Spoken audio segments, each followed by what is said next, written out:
Hello everyone, and welcome to the first ever video for the Knuckleheads Garage YouTube channel. My name is Josh, and I figured to get this channel kicked off the right way, we'd take a little walk around / tour of my 1995 Toyota Supra.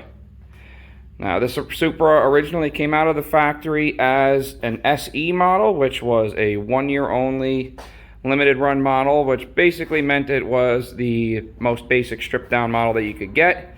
It came originally as a naturally aspirated car with the 5-speed. Now, the NAGE engine is gone, but I am still using the W58 5-speed. A little hard to see, I apologize for the lighting in here. Just shot in my garage on my Galaxy cell phone, as I'm kind of just doing this on a whim just for fun. I purchased this car about 4.5 years ago. And since then, as I stated, I did the GTE swap. I've done a whole bunch of other goodies to properly support this GTE to make good, reliable horsepower. I've done little things along the exterior, like this car came badgeless. I purchased the badges and rebadged the vehicle. The wheels, tires, and the paint job were all done by the previous owner. Personally, I like it. It needed a hell of a lot of detailing and cleaning up. It's still not the greatest, but for a novice buffer, I think I did fairly well. I could maybe throw up a picture or two if I managed to find a couple of the before and after paint job. With how much overspray was on, apparently this vehicle sat at a body shop for 10 years, and there was so much overspray I truly didn't even realize that this car had a metallic paint. And since I buffed it out, I love it. I was originally going to have this vehicle wrapped by a friend of mine who runs a wrapping company, but I ended up falling in love with this paint job and just want to keep it nice and shiny for as long as possible. Now, inside the vehicle, again, there is a little bit of customizing done by the previous owner. I have since done a little more modifying, such as with the 3-spoke carbon fiber steering wheel. I see a little bit of carbon across the top there and a little bit down by the hands here. And then the previous owner had these, a little difficult to see, carbon fiber overlays over top of the original interior panels. A little bit over there as well on the passenger side door handle and stuff. There was a little more carbon fiber interior trim pieces on these panels here. These ones have since been replaced as these were broken. The tab that holds the spring to keep this lid shut was broken when I purchased it, and every time I give it any acceleration, it would just fly open, and it was annoying. And on this shifter boot panel, the front 2 clips were busted. And so every time you put it in reverse, the panel would pop up a couple inches, and it was just annoying, and I didn't want to deal with that. My philosophy with this car when I started this build was I kind of wanted it to be like Toyota sent this car out the door with whatever wheel horsepower that this thing ends up at. So I want it to still be reliable. I still have air conditioning and all the other goodies in this thing. So the only thing that I have done personally besides the steering wheel to adjust the interior of this car was I replaced the OEM clock with this CAN boost gauge, which displays multiple parameters at once rather than having to do AAA pillar setup that I was originally going to do. I just fell in love with this idea of having a much cleaner look, and here I'll give the key a little power up so you can see it. This is made by BTI. It comes up with the Supra logo, and there you can see it displays a whole bunch of different parameters there. Let me get this thing to focus for you, and you can see it shows boost pressure, AFRs, water temperature in the bottom right, all that other kind of stuff, and some other parameters that I don't have set up, such as speed and all that stuff that's still set up. Other things I did do was I did opt to purchase Stu Hagen LED gauge cluster upgrade. So I do have the original gauge cluster that came out of this car. I purchased this cluster separately to have the upgrade done to this cluster. I also have the matching HVAC controls to match, and I still also have the original HVAC controls as well. Other than that, though, I did just try and keep the interior as OEM feeling as possible. You know, I replaced the shift boot. The original shift boot was torn and all hell, and I still have the original. don't think I'll ever need it again though. This shift boot is a million times better. I replaced the door handle that was missing when I got the vehicle. So just tried to keep it as nice, clean, and Toyota-esque as possible. Now, I'm sure you guys are all wanting to see what's under the hood, as everyone likes to see in a Mark IV Supra. So let's get this thing unlocked. Pop open the hood. Let's see what lies underneath here. I do apologize. I'm going to have to... I'm just filming this with one hand holding the camera. I do have to raise the prop, so I apologize for any terrible angles. There we go. And there it is. There is my Craigslisted Junkyard GTE swapped originally Aristo engine that is now making, in this chassis, 517 horsepower at the tire and 444 pound-feet on 15 pounds of boost. I am running the Powerhouse Racing Street Torque kit currently, so it's got a log manifold style setup going to this Precision Turbo 6466 ball bearing unit. I did have to pay a lot extra for that ball bearing unit, but man, it does come on nearly instantaneously. I'm also running the Radium dual catch can setup. As you can see, there's one catch can for each over each valve cover side. And the reason I went with this kit, it's a little more expensive, but it was one of the only kits I could find that did not replace the charcoal canister. All the other kits that I could find took the place of the charcoal canister, and I kind of wanted to leave it. Depending on who you talk to in the Mark IV world, some people, when they eliminate the charcoal canister, they get vapor fumes of gasoline in their garage. Some don't. Some people have said they never had a smell. A lot of people say it's every time they come into their garage. I just didn't want the hassle of dealing with any fuel vapor smells in my car, so I opted to go with this kit. This is going through a Greddy 3-row intercooler kit. And I also had to, fortunately but unfortunately, some people are able to run the original radiators with no cooling issues whatsoever. I unfortunately had to upgrade to the Powerhouse Racing. Again, fortunately but unfortunately. But I upgraded to the Powerhouse Racing aluminum radiator, as I have the original radiator over here.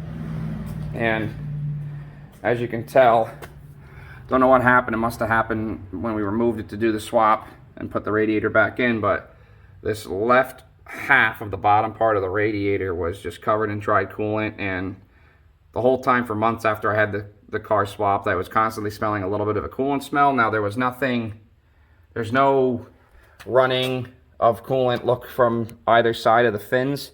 So I think it was just, the radiator starting to fail right where these Japanese radiators usually like to fail, right between the plastic end tank and the metal fin. So unfortunately I ended up having to go with that swap. Not the biggest of deals. Just luckily my man Dusty at MVP had one in stock, MVP Motorsports. He had one in stock, and I was going on a 2-hour drive in 5 days from when I ordered. It showed up the night before. My father came down and helped me do the swap. It was a nice little direct bolt-in. Bled the system, and went 2 hours, zero problems whatsoever on it. I believe it was a fairly warm, 85, 90 degree day with zero problems. Other things that I have done to this is I sent this engine out to Freed Engineering, and I had some GSC S1 cams, some upgraded valve springs, titanium retainers. I also opted to do the shimless bucket conversion, and they also replaced every seal besides the head gasket. They never cracked the head off this engine. It's stock bottom end, stock head gasket, everything else of the sort. And so I just decided to freshen the engine up just to make sure that I didn't want to deal with any oil leaks right after doing this swap. I also have a custom plug-and-play wiring harness that goes through the stock grommet location. It's running an AEM Infinity ECU. It's running Siemens Deca 850cc injector, some Radium fuel upgrades down there. It's a little hard to see down there, but kind of see the fuel rail and the Radium logo and all that stuff down there. So I've some goodies, some more yet to come in the future with this car. Now, for those of you that may ask, why is this giant hole in the fan shroud? Well, I can show you why. It is unfortunately due to this nice custom customized hood that came with the vehicle when I purchased it. That is an original Toyota hood. If you look, it still has all the original stickers, you know, belt bouts and all that stuff. The person just cut out all of the supports, the central supports, and molded in this vents and had them paint matched to the car whenever this car was painted. But if you look, when I close the hood, it gets really, really close to this vent right down here. So I had to shave it as best I could. I have it down to, you know, all the proper measurements. Of course, I used a zip tie for clearance. Made sure I could fit a zip tie between the fin and the fan shroud, and I determined that was good enough for me. Now, I did this swap approximately this time last year. And I have to give a huge shout out to my buddies Rob and Eric and a couple other buddies along the way, but mainly Rob and Eric because they came down for 3 days straight for 12, 15-hour days starting Friday. And by Sunday, this new engine was in with a new clutch, with the same transmission. Everything was all assembled back together. The only thing that was the holdup from getting this engine started in 3 days was, unfortunately, my hiccup. When I ordered the custom plug-and-play wiring harness from Tweaked Performance, I went with the impression that I was going to go with ID 1300cc injectors, full ready for E85, and well, just due to budgetary constraints, I just decided to go with these 850s. It was about $1,000 cheaper after this whole Freed Engineering engine bill was done. I just decided it'd be easier, and unfortunately, they came with different connectors for the fuel injector clips. So I had to Amazon those injector clip adapters, and they came on a Tuesday. So within a week, it was done, and I went in, played around with the AEM ECU, and this thing fired up Tuesday night. But huge shout out to Rob and Eric. I would have gotten maybe 10% done of what we got accomplished in that weekend without them here.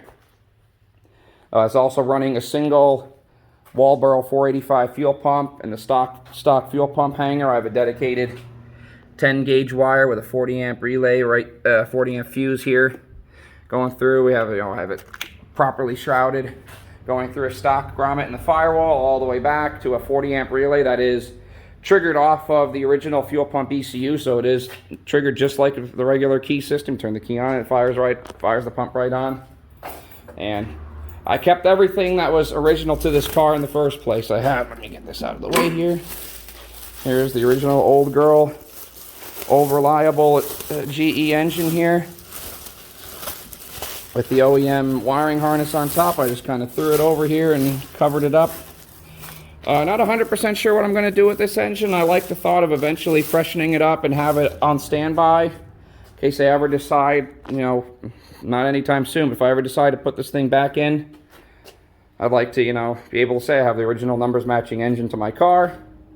But yeah, that is just a cool showpiece to talk to people about. I have the original engine.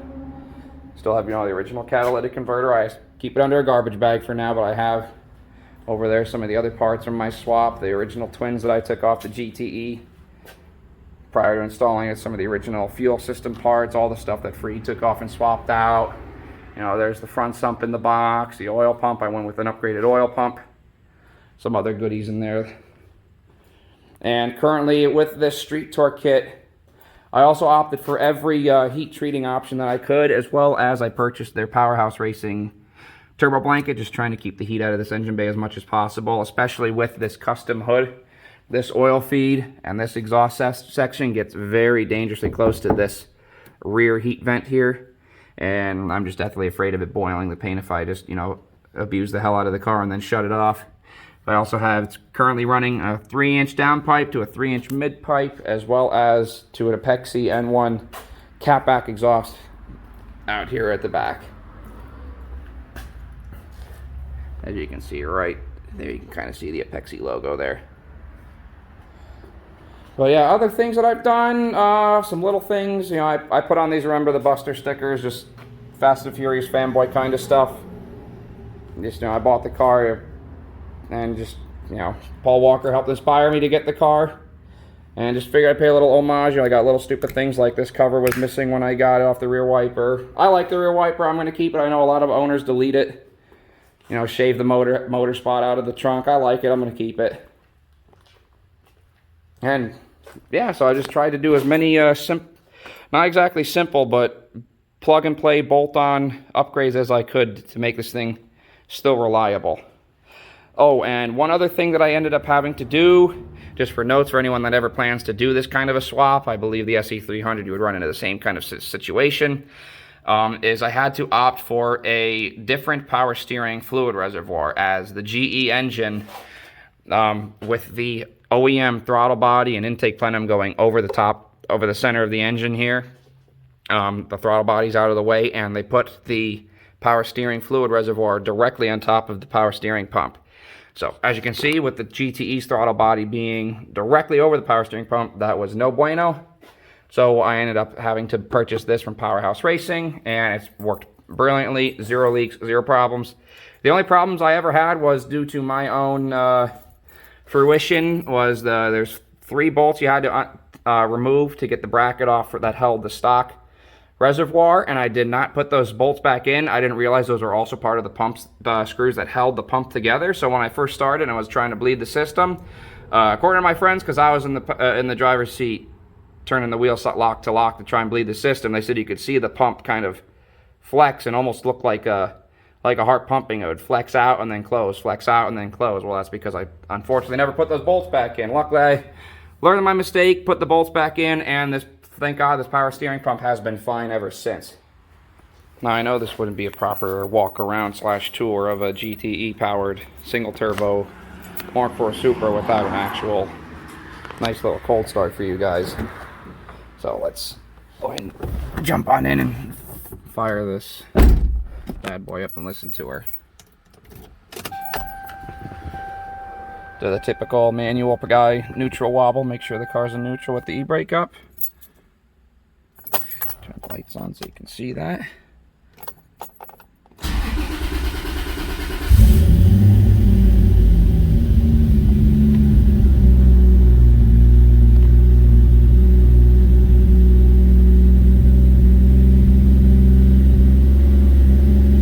Let's go outside and give it a little listen from the back.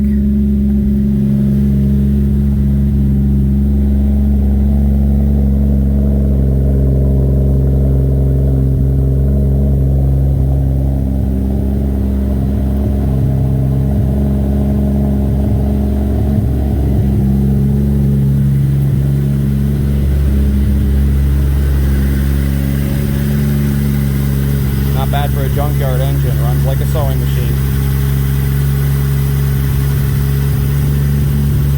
Let her warm up a little bit, then I'll give you some nice little revs out of her.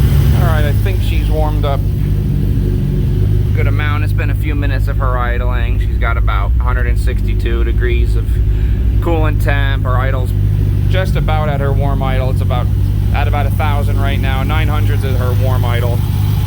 I think it's enough to give you guys a little good noises.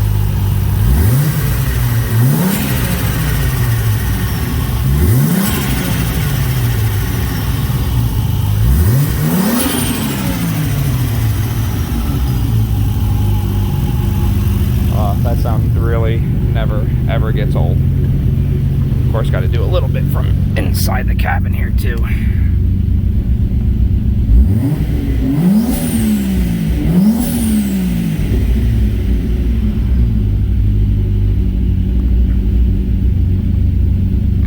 Her warm idle of about 900. I do apologize, my phone does not seem to want to adjust to the screen nicely for you guys. Anyways, I'll be sure to get a few more revs out the back sides for you guys. You can hear it right out the tailpipe.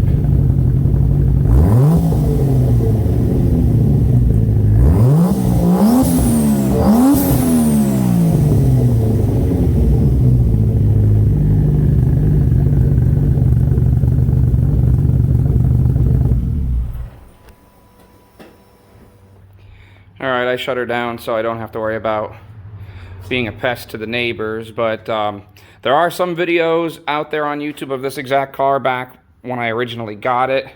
If you look up my best friend / brother's YouTube channel, The Exhaust Note, I'll link it down in the description in case any of you guys are curious, but this thing even had mostly the stock exhaust on it when I originally got it, so you can give it some views and see what you guys think of what an NA-powered Supra with just the secondary cat and the mid-mufflers cut out of it. The only thing I had left of the original exhaust system was the was the tailpipe muffler and the primary cut that's still right off the headers on the GE engine over here. Also have some other videos of it along the way. My brother got to do a little bit of a review on what this car was like as an NA car, and you can go check out his video to see his thoughts on it. Personally, I loved the car as an NA. Never had a problem with it. It had some electrical-ish gremlins that were just due to 25-year-old Supra problems. Once in a while the car would randomly like to turn itself off. It would get the main check engine light and the big triangle warning light for no reason after about 10 minutes of driving. As soon as I put the clutch in, it would be like you turn the key off. It'd fire right back up with no check engine light and drive completely normal. I have a fairly decent philosophy that it was the theory that it was the stock ECU that needed some electrical work done to it. Apparently the capacitors in those are known to go bad over time. So I'm sure I could have gotten that fixed, but I figured, what the hell, just limp that ECU and GE along and put the funding towards this bad boy. And I have to say, I don't regret it one bit. So unfortunately, my best friend has since moved about 9 hours south of me, so he doesn't have exactly full access. That's why I decided to start doing my own YouTube channel to document the little build series of my Supra here. If I run into any problems, I'll be happy to film them and hopefully give insight to anyone who needs help along the way of similar issues in their cars, whether it be a JZ powered car or just electrical gremlins or any such situations. So if you like this video, feel free to give it a like, a subscribe. Would always appreciate it. And if you have any other questions about the car, feel free to comment. I'd be happy to answer any questions you guys have.